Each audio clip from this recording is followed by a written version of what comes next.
Smiley Day Geeks! Welcome back to Geeks Hatter Show. I'm Josh. I'm Anna.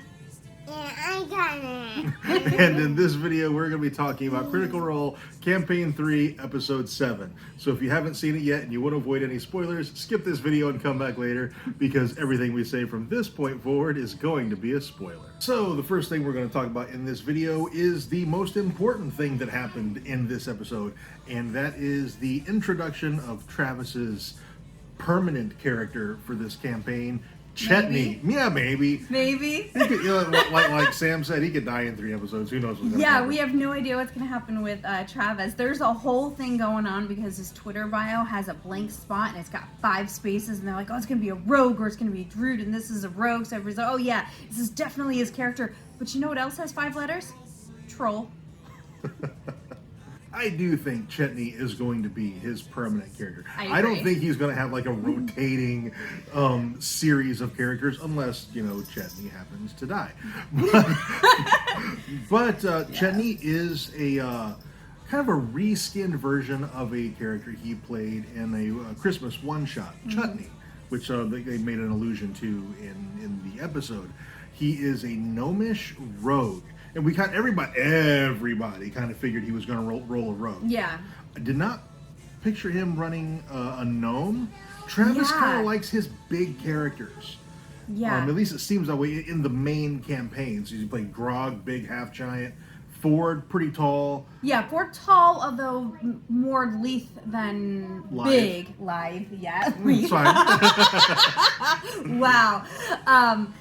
So yeah, I never would have picked a small character for Travis. Of course, but he did roll a halfling in the Darrington Brigade. I think it was a halfling that he rolled there. Macaroni Samsonite, I think was his name. So he has played small characters before, but never in long campaigns. Yeah. His long campaign characters have all been pretty big. And totally understand that, because as a small person, I tend to roll short characters because it's really hard to understand the perspective of a tall person when you've never been tall. And I imagine the opposite is quite true. It's probably pretty hard for a tall person to understand a short person's perspective. And Travis is a big guy. He's like Yeah. 6'4". He's a big dude. Now, I was perusing the Critical Role wiki before filming this video, and it did say something about Chetney, that, you know, he's not exactly brave or something like that. And he did, you know, kind of stand in the shadows and watch the group fight this wall mimic. But I don't think that was because he was necessarily being cowardly. I think he was being calculating. I think he was seeing if this group could handle themselves, because he needs their help, and can they do what he needs them to do? And there's 2 reasons why I don't think Travis is going to play a cowardly rogue. 1, Bertrand was kind of cowardly, and 2, Not was a cowardly rogue. In like, last campaign. they just did that last campaign. So I don't think Travis is going that way, and I absolutely agree. I think he's more calculating, and he wanted to see what they were made of. But he is rolling an old man. And I kind of love it. Grumpy old Travis is kind of amazing. Yeah, it's like my new favorite thing. And I've said, like, from the beginning that Travis is going to roll a character that's going to seem non-romanceable, and I am here for Fern trying to romance him anyway, because she's not a coward. I don't think his age or size or anything is going to matter to Fern. No. And if she takes a shine to him, look out, Chet. We don't have like what roguish archetype he is yet. We'll probably learn that or figure that out in the next episode. Yeah. And you know, I'm a little surprised that Travis's character showed up before the new year. I really thought it was going to get stretched out a little more. Yes, I absolutely thought that this episode and the next episode would not have Travis in, and he'd be in the first episode in January when they came back. That was like my thoughts since episode 1, basically, for new characters, because I thought Orem and Fern, that they would have new characters like in the first episode of January. But all the people yeah. And then once I was like, okay, no, they've already said that these are permanent characters. Then I moved to move that to Travis. But I like that his character is going to get to interact with Dorian, because I was worried that they would wait to introduce Travis's character until after Dorian was gone. And That brings us kind of to the opening credits. Yes.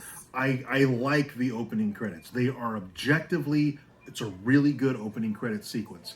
It doesn't really match the campaign vibe at all. Yeah, it kind of, to me, it feels kind of like their 80s opening that they did Yeah, it's for kind of a Mighty generic Nine. opening Yeah, it that was could just a work for very generic anything. opening that works for anything.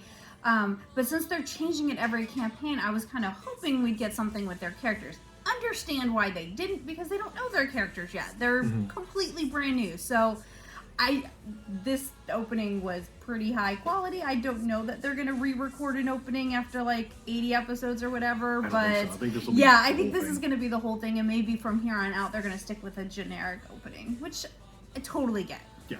And Robbie was in the opening credits. Yeah, in He fact, wa- I squeaked because I was like, "Oh, he's in the opening credits. He's staying." but he wasn't in that end shot of the Yeah. whole group. He wasn't and in that. he wasn't in the tabletop video Yes. portion of it as well. So, So I think what that means is Robbie is a temporary player, and whenever they bring in a guest player, they're going to get a spot in the opening credits. where Robbie is, Right. Yeah. It was like a little 2-second little shot Yeah. of Robbie, and so whoever guests is going to get that, and then Yeah. that way their name is in the opening credits. Yeah. And I think the guests will probably be long-term guests, for 15, 20 episodes maybe. Yeah, I definitely think guests for this campaign are going to be for an entire arc, as opposed to one mission as they've kind of been in the past. So, Like we'll Rainey get was into- 2 or 3 episodes. Yeah, they have like a mission and they stay for that mission, and then once that mission's over, then the guest is gone. And I think we'll do more.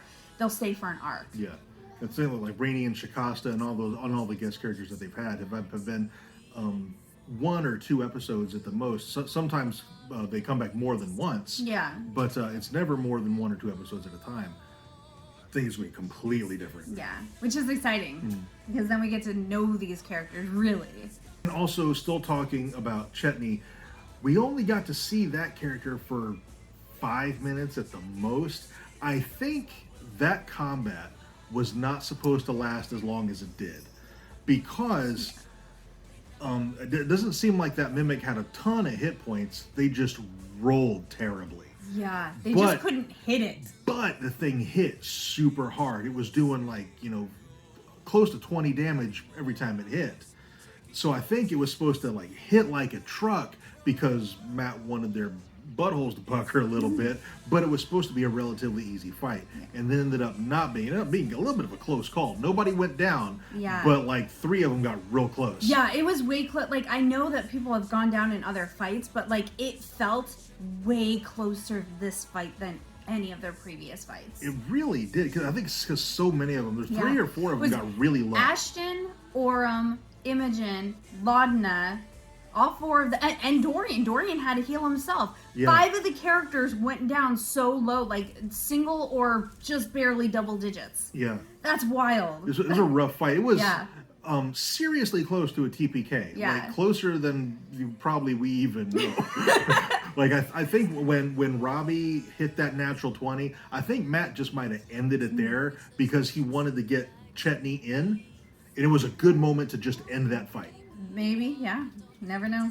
So we think Robbie's going to be for an entire arc, and the arc is going to be, think it's going to be the furniture that attacked him in the street in the very first episode, and the wall mimic. I think they're somehow related. I think if they had investigated the furniture that attacked them instead of going to the bar with Bertrand right away, they might have found another one of those little orbs that Imogen found on the wall. But I definitely think that those 2 incidences are related, and that's going to be the arc that they solve with Robbie and with Dorian. Now, can you explain the orb thing? Because we've watched the episode twice, and I missed that both times. Yeah, Imogen investigated the wall while the Wilders While they were doing their thing? while they were doing their thing. After they went and talked to the shady theater dude, they So don't trust him. yeah, no, definitely not. Yeah, they came back out and she inspected it, and I think it was while Fern was stealing teeth, she happens to notice like a half orb jammed into its side, and there's one on each side, and she pockets one of them. So they haven't discussed it yet. I missed that both times we watched it. Yeah, Totally. so they haven't discussed that yet, but like somebody is animating inanimate objects, and that's something they're gonna have to figure out, which Ashton has been bugging everybody about. Like literally every episode they're like, are we not gonna talk about the furniture that attacked us? And this is a mimic like in a very public space. Yeah, it was down an alley, but mimics aren't like notoriously fast or anything. Yeah. So can you imagine like this wall mimic just going down the street and nobody seeing it? No. Somebody put it there. Yeah. Somebody put it there, and there's a lot of little clues that have been sprinkled in for them to kind of follow up on. Yeah. I don't know if this is linked to the Shade Creepers. I don't I think it is. think so. It might be. I don't think so. I don't know where that link would be. If but who knows? Who knows? Speaking of clues, this whole episode felt like a game of Clue, and I kind of loved it because Clue was like my favorite game when I was growing up. I thought it did seem like it was going to be a true murder mystery. Yeah. And it ended up no. And then it was a fucking mimic. It was a mimic. And as soon as Imogen went outside and he's like, yeah, this area of the alley is immaculate, and you sense a presence, I'm like, oh, there's a mimic down there. Like I knew mimic right away. The fact that the back wall was a mimic, didn't really see that. I thought it was going to be like a trash receptacle or something. But, oh man, I love mimics. in our current campaign, I had a whole room full of mimics that they had to get There's through. a whole bunch of them. There's only 3. That's a whole bunch. Let's talk about Orem for a second. First of all, he's got no self-preservation whatsoever. No. Like, at all. This wall vomits on him and he nearly dies. And his next turn, he walks right in front of it, square in front of it, right up to it, and says, "Little help," and attacks it again. Having just been vomited on. And I'm like, what are you doing? He's like, I'm going to do a fainting attack. And then he gets like stuck to it. Yeah, and then he's like a fly to a flypaper. Yeah, it's no self-preservation whatsoever. There's been a couple of instances that we've talked about where he's got some self-preservation issues, and this is just going to be an ongoing thing. He thinks about everybody else except for himself. Very close to Dorian princess carrying Orem, but we didn't Yes, I'm so sad. Like, totally ship Ashton and Orem, but I really wanted Dorian to princess carry Orem down from the roof. Just everybody, the whole party. Yeah, Dorian, before he leaves, needs to princess carry every single member of the cast. And the other thing I wanted to touch on about Orem is he was very uncomfortable when was the stage manager or whatever. I terrible with names. It started with a T. Suvan, I think it was. Not Suvan. No, the not female, the okay, gnome. Okay, yeah. I think she was the a gnome. flirty one. Yes, yeah. Yeah. He was very uncomfortable with her flirting with him. Yeah. So that gives me 2 thoughts on that. One, Orem only likes men, and so a woman flirting with him is uncomfortable. Or, and this is the one I actually think is probably more likely, Orem is uncomfortable with people flirting with him until he's comfortable with that person. Mm-hmm. So a stranger flirting with him is going to make him uncomfortable. Once they become friends and he knows them and he's comfortable with them, then they can flirt with him and it's okay. Because I don't think Liam, I can't see him playing a prudish character. No, I don't either. You mentioned the not the stage manager, but like the theater manager. Yeah. And I thought their name was Suvan. Suvan's the guy who like runs the whole thing. Yeah, Suvan. That guy something. is shady. Yeah. I wouldn't be surprised if he pops back up as a recurring villain because he's up to something. Yeah. They didn't figure it out in this episode. Yeah. But it's gonna come back. And if this mimic thing had led to in any way to bring in people to the theater, I would think he was behind it. That's how shady he is right now. Yeah. I don't think he is, even though he was really shady about the whole thing, only because it was hindering business, and he definitely seems like he's going to do And whatever he is gave necessary. them the run of the place. Yeah, and he seemed like he wants to do anything necessary to get rid of the shadiness around his theater so that people aren't worried to come. So I don't think he had anything to do with it, but if like the popularity of it was starting to bring people in, it would have made me think twice. Be like, maybe he is behind it.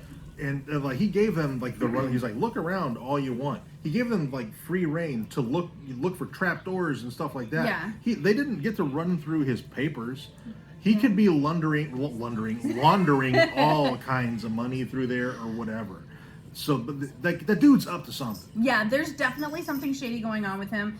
And I don't know if he'll end up being a villain or not, or if he's just a terrible person, but there's something wrong with him. I am looking forward to Fern and Dorian going back and auditioning, though. Oh, God. I hope they do it.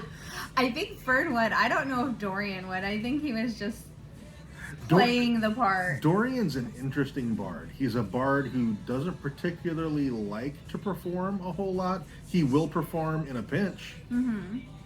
Doesn't seem like he really enjoys it. Doesn't seem like he likes to be center of attention, which is like the complete opposite of your stereotypical bard. Yeah, So it's very interesting. It's an interesting take on the bard class, and and again, Robbie's a temporary player. I wish he would stay around for the whole I know. I love Dorian so much. I'm so sad that it seems pretty positive he's not going to be around for the whole campaign.